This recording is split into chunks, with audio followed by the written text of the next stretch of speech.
Hello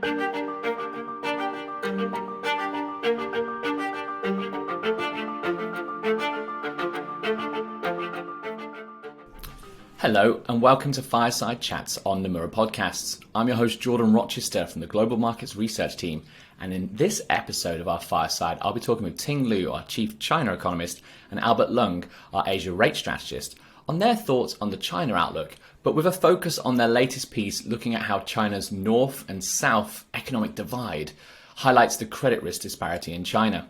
I'll be asking both Ting and Albert for their broad views on China, right here and right now on the macro, but also why we expect the economic disparity between China's North and South to widen further, and also what does that mean for China's credit market if and when it raises default risks down the line. Now, first of all, Ting and Albert, it's great to have you on for this topic on China. Before we dig into that, I do want to get a sense of where are we with China's macro and rates outlook.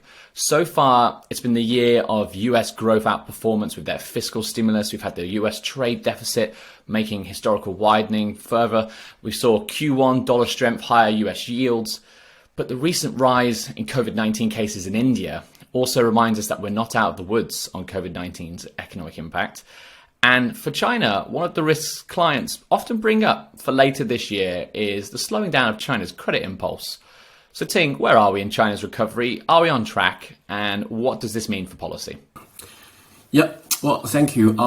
It's great to be here again.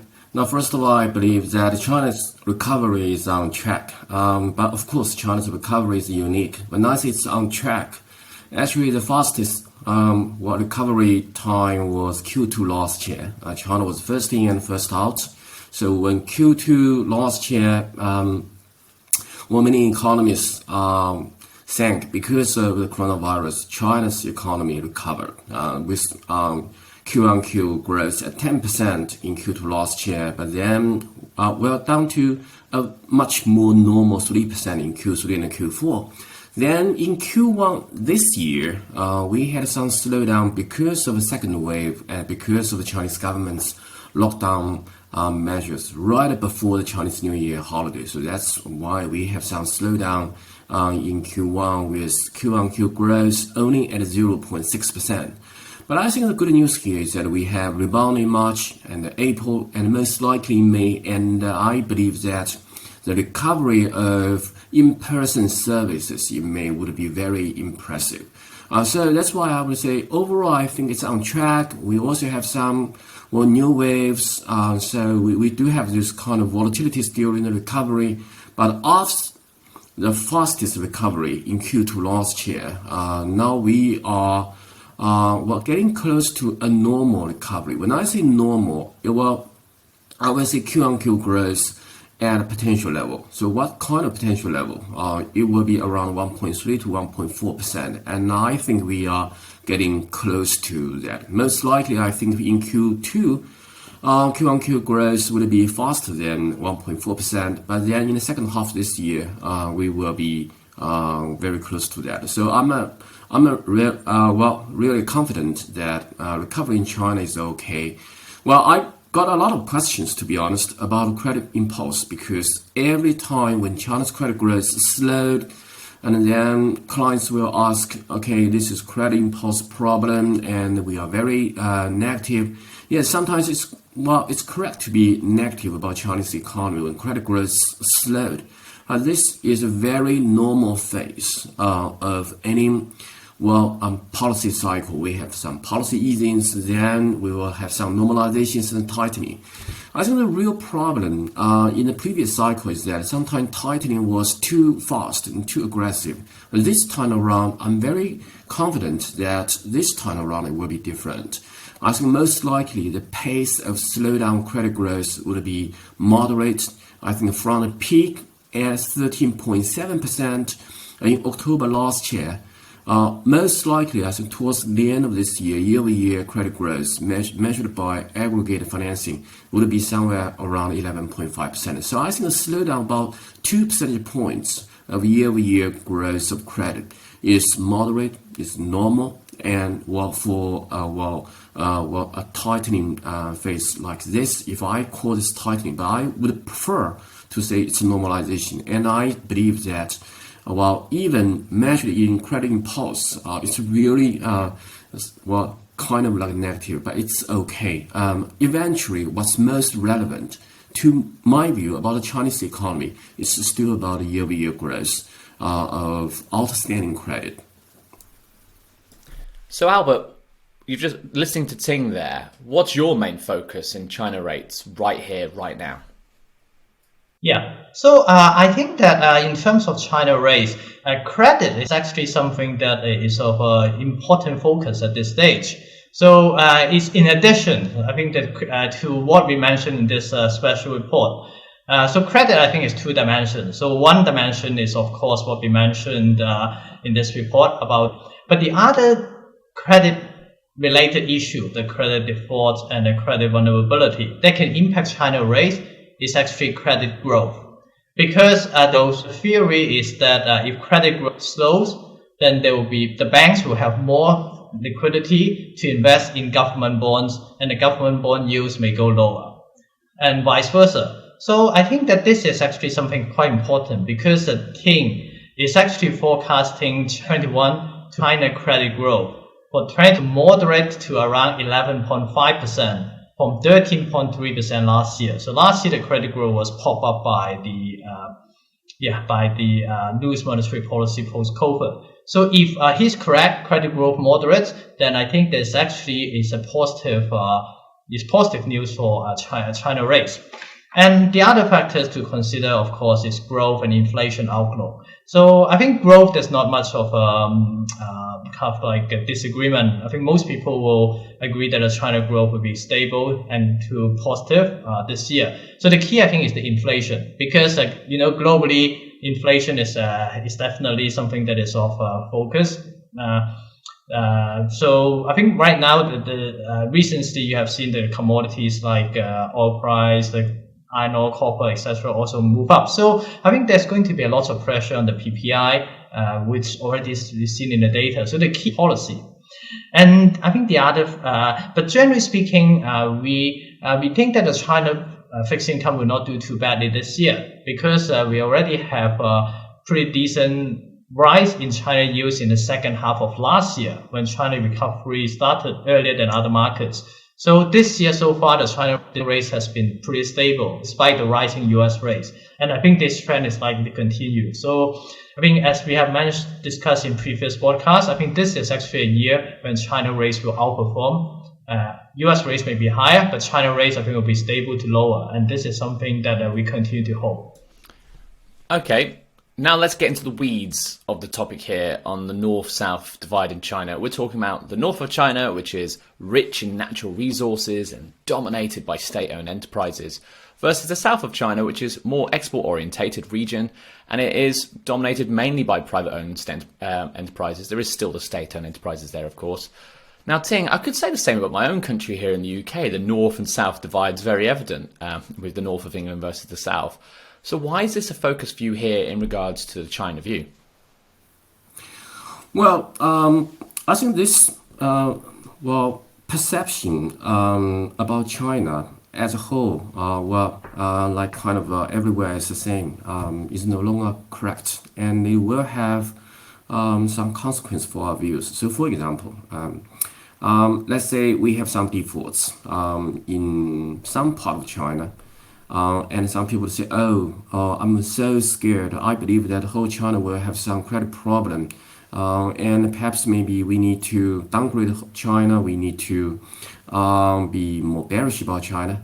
But maybe it's not necessarily the case. Why? Because maybe in some part of China, yes, it's much more likely to have defaults in the future. And we have some other parts of China which could still post very impressive economic growth, let's say, in the next couple of years. So China is just so big. It's more like a nation, and it's very diversified. So that's why, on one hand, when we got some bad news, it's not necessarily so bad actually for the whole China because China is so diversified. But of course, sometimes when we have some good news, perhaps we also need to be cautious because maybe when we have some good news for some part of China, we may also have some consequent bad things about other parts of China. So that's why I believe that to have a more comprehensive view about China and more sensible, especially market view. I believe that we need to know the difference between different parts of China. And in this regard, I believe that over the past decade, we have seen a very big divide between North and South. It makes sense. I mean, if we have like our US view, for example, and something happens in Michigan, it doesn't necessarily impact our broad US GDP view if it's a statewide thing. So it's the same in China. So are the regions within China which stand out to you that are underperforming right now versus, I mean, we've split it down to North and South, but is there any specific examples? So, for example, in October last year, in one province in North China, we had some defaults of those SOEs. And 2 years ago, we even have a number of banks. So that's why, people would say, okay, when we have a credit problem for the whole China, and should we expect a lot of defaults in other parts of China? Should we downgrade the whole, S class? But actually, according to our analysis, as you can see from the reports, that it's very regional. And eventually, I think the market believe that they might be overly concerned for those, let's say, bonds issued by South China, but they are correct that bonds issued by North China actually were affected by those defaults. So that's a very good example from October last year's defaults in one province called Henan province. We saw a big fiscal expansion by China in 2009 and 10 after the global financial crisis. Were those policies part of the reason why this sort of divide has happened? Essentially, are Chinese policies, policymakers' tools being used in a way that either widens this north-south gap or does it try to close it? Because in the UK, for example, we're trying to close it. We've got this northern powerhouse, I think they call it. Is China trying to do that? Yes. On one hand, the answer is definitely yes. A lot of fiscal transfer to this relatively poor province, especially to North China, and even between 2015 and 2019, there was a big program to support the property markets in those poor provinces, but actually most of the money, I believe, went to North China's low-tier cities. So in many ways, the Chinese government really want to narrow the gap between rich province and poor province, between South and the North. But this is only the intention, and this is only about a part of the policies. There are other part of the policies, and which could eventually widen the divide. So, for example, environmental policies. So, in North China, as you mentioned in the very beginning, their industries are heavy industries. They produce most of the steels and aluminums, and as we know, this is very polluting. In 2017, the Chinese government started realizing the problem because, I'm sure you have seen in TVs and the big smogs in North China, especially around the Beijing area, because of the steel production or because of maybe other pollution. So there was a big environmental campaign in 2017 and 2018. Then there was a quite severe slowdown in those regions, and the Chinese government caved in 2018 and 2019. But then, from the very beginning of this year, but actually, the Chinese leadership made the commitment last year that China will reach carbon peak in 2030 and carbon neutral in 2060. Now, of course, I really like those targets. I believe that they are very decent, and I think this is very nice commitment. So yes, we need to do that. But when the Chinese government carry out those targets, they will have to be faced with a big divide. Why? Because most of those polluting factories are in North China, so they have to find ways to at least to mitigate the widening divide. But in the near term, in the next few years, most likely I believe that China's ambition and China's policy actions to reduce carbon emissions will inevitably widen the north-south divide. Okay, let's now talk about the credit risks between this north-south divide. We've talked a little bit about it in terms of how the market might handle it, but have we seen the underperformance of the northern regions of China, Ting, lead to debt risks building up?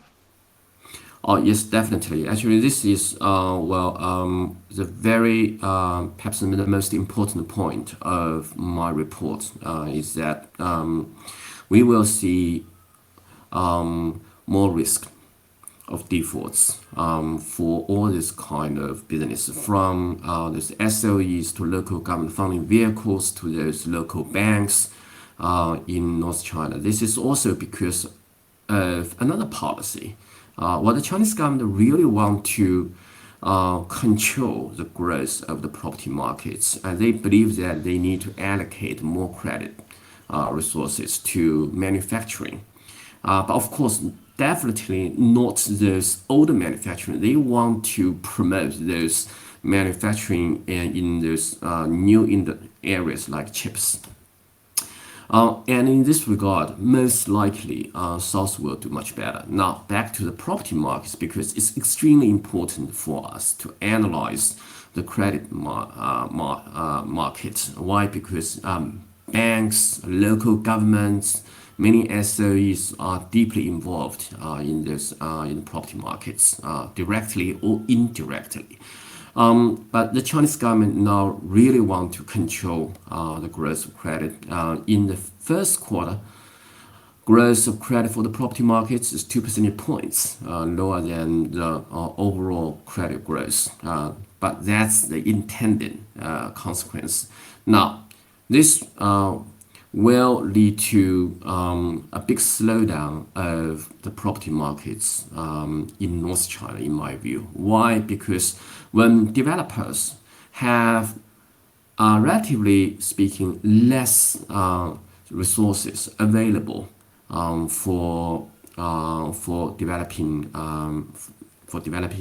their projects, and for home buyers, if they have the similar problem, they will allocate resources to regions with better future, higher growth, more people in the future, with more migrant people flooding into these regions. So in this regard, I believe that compared with South, North will have problems in property markets, especially in low-tier cities. I expect that for quite a few low-tier cities in North China in the next decade, it's likely for us to see that property price will be flat or even decline, at least don't beat inflation. And then we will have defaults for developers, for some local companies involved in this construction, and then for local governments funding vehicles, because their major financial backing is from these land sales. And then of course even some banks will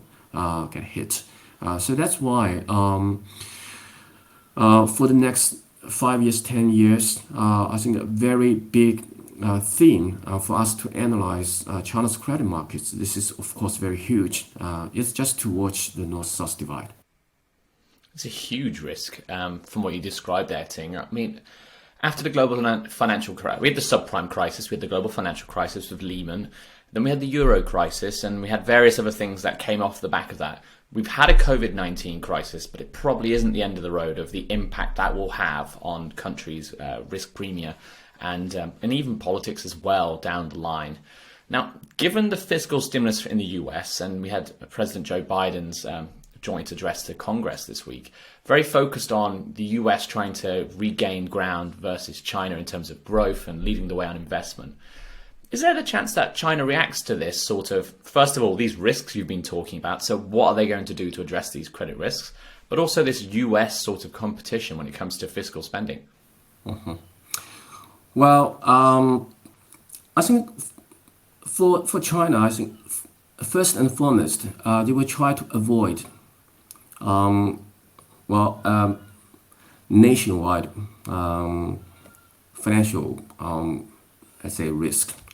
So at least for them, for example, so now it's very clear that they don't want to see a fast growth of the property markets. I believe these are good policies because they believe that if by doing this, they will only accumulate those problems. So that's why you can see that, from last to this year, the first Beijing's policy stimulus was on a relatively small scale.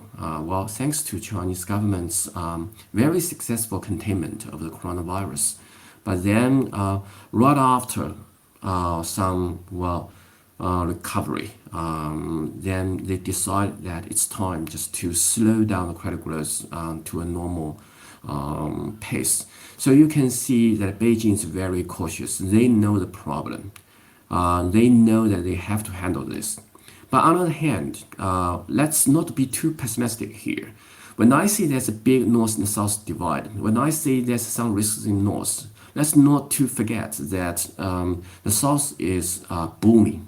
So, for example, export growth has been very strong over the past year. In the first quarter this year, it's 40% year-over-year growth.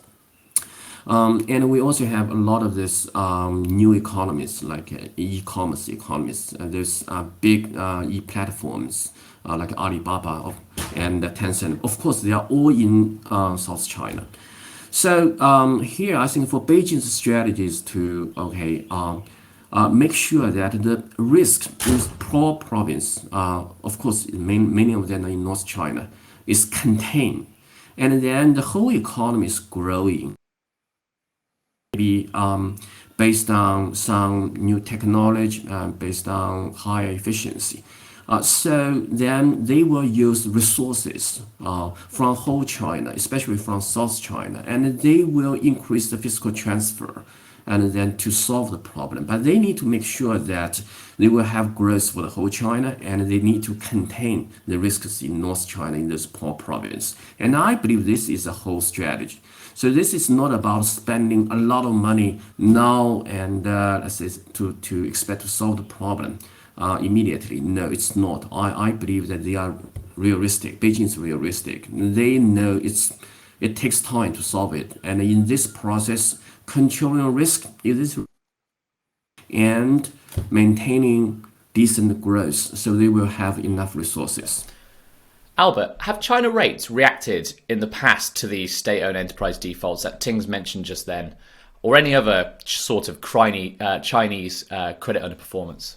Yes, absolutely. So, in fact, there's a quite decent correlation between China rates and the occurrence of credit events or high-profile credit situations over the recent years. So we have actually looked at the China swap and the money market rates moves in each of those major events. So I think the key ones that I'll focus on will be the Baoshan Bank takeover in June 2019, and also the Yongmei bankruptcy in November 2020. So both occasions are pretty high-profile events because they are both SOE. So on both occasions, the PBOC and the regulators, they did manage to kind of somehow help basically the company and the investors to reach a deal. So there is actually some haircuts for bond investors, i.e. some losses for bond investors on both occasions. But at least the Baoshan Bank and the Yongmei Bank is still existing now, still operating. So I think that probably will, those two are probably good templates of what could actually happen if there's some high profile credit events for the SOEs in the future. So what has happened? So what happened is the two things. One is the interbank liquidity tends to move lower. So we use the 7-day repo as a reference. So they tend to move lower by about 15 to 20 basis points around those periods, and then stay low for about 1 to 2 months before reversing back after the after the credit risk has disappeared. So, so how the PBOC does that, right? The PBOC usually do it by window guidance, or they can just inject more liquidity via the open market operations. So, so I think a similar pattern is likely to happen again. So, i.e., the interbank liquidity will go lower, but how much lower? That's the key. So, I think the 7-day OMO rate is still something that is going to be a policy anchor. So, so in normal times, the money market rate will be, let's say, 10 to 30 basis points on average above the 7-day OMO rate, which is typically the floor.